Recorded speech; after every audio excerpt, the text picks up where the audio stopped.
Put a buck in the bucket. It's not just a motto, but it's an encouragement that we give everyone who comes and worships with us.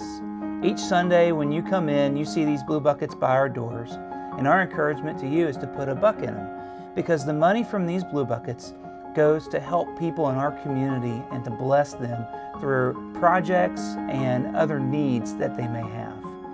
I have with me here today Ballard Hall, and Ballard has come to us with a project that we can get involved in that will help bless a special boy and his family.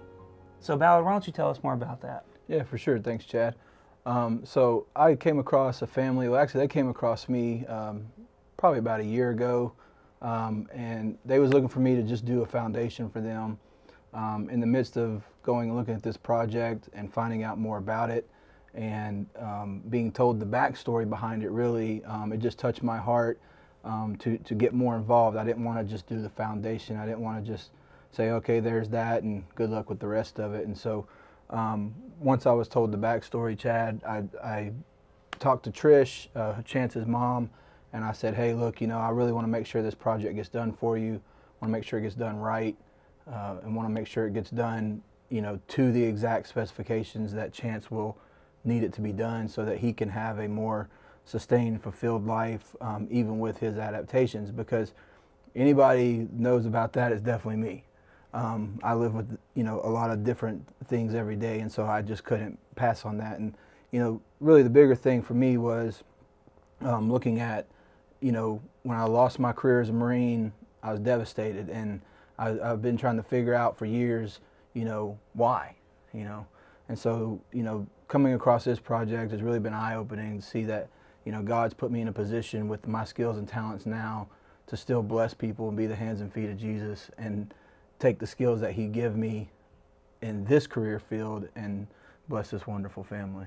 That's awesome. And you and I were talking ahead of all this. Why don't you give a little bit of a backstory to Chance and his story? And I thought it was kind of neat what he asked for. Sure. When other people would have asked for something different. Yeah, sure. And so basically, as I was in conversation with Trish, his mom, he was at St. Jude's multiple times, and one of those times he was there, the question got asked, about him, what something he would wish for. I believe it was the Make-A-Wish Foundation or some organization had asked him this question, and he simply wished for his own room to play with his own toys in and be able to be more independent in.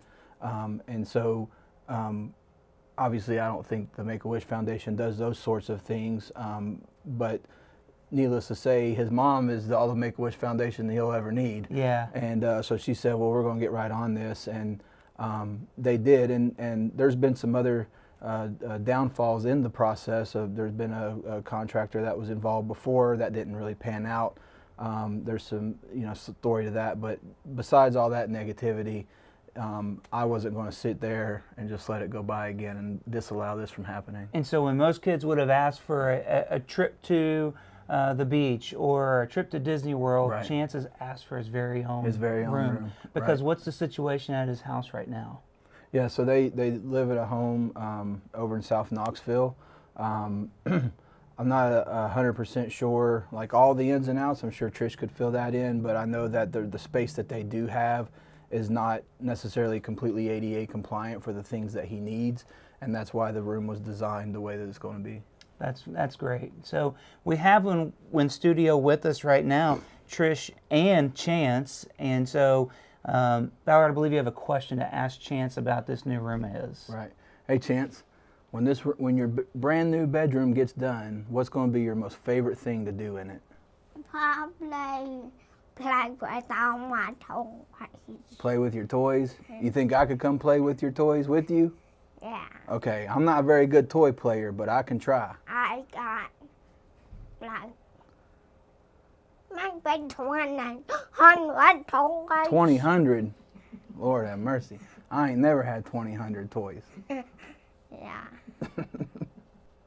Well, I know that that's going to be an amazing room for you, Chance, and you're going to have everything you need in that room. And I'm so thankful that God, through His amazing way, has connected you, Ballard, with Chance and his family, and given us as a church to be the blessing to be a part of this opportunity. And so what you're asking for is for volunteers. Right. The buckets are going to provide the financing, and you're going to rally the volunteer team together.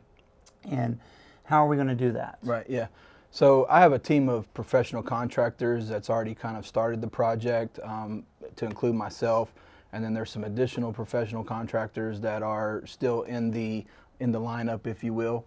But what I'm looking for are individuals that can provide some sweat equity once the hard stuff is done, the house, the addition is framed in, it's dried in, all the rough-in inspections are done, and we're time to really kind of put the little nitty-gritties together, you know, paint, trim, you know, maybe siding on the outside, maybe some landscaping, things like that. Just kind of that finish-off process, both inside and out. I know we got a lot of very talented people here at this church who have done that professionally prior to retirement, or maybe still doing it now, who, you know, may want to really get involved in a project like this. You forgot one thing. Snacks. We need people to make snacks for us. We do need snacks. So brownies make the work go faster. That's until, right. Until about 2. Until about 2. Okay. So we will make a registration page available on our website for you to sign up and help with this project. And on that page, you'll be able to tell us what kind of specialty you might have, whether you're a master painter or you're really good at hanging light fixtures, or maybe cutting trim work. I can't ever get the corners to match up. So maybe somebody other than me is better than that, and I'll just be there to play with Chance and his toys.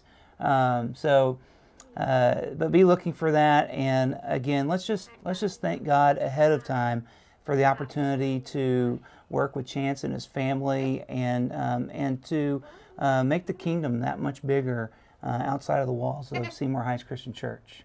So Chance, are you ready for this new room? Yeah. All right. Again, be paying attention for that website and those sign-ups and the dates that are going to follow.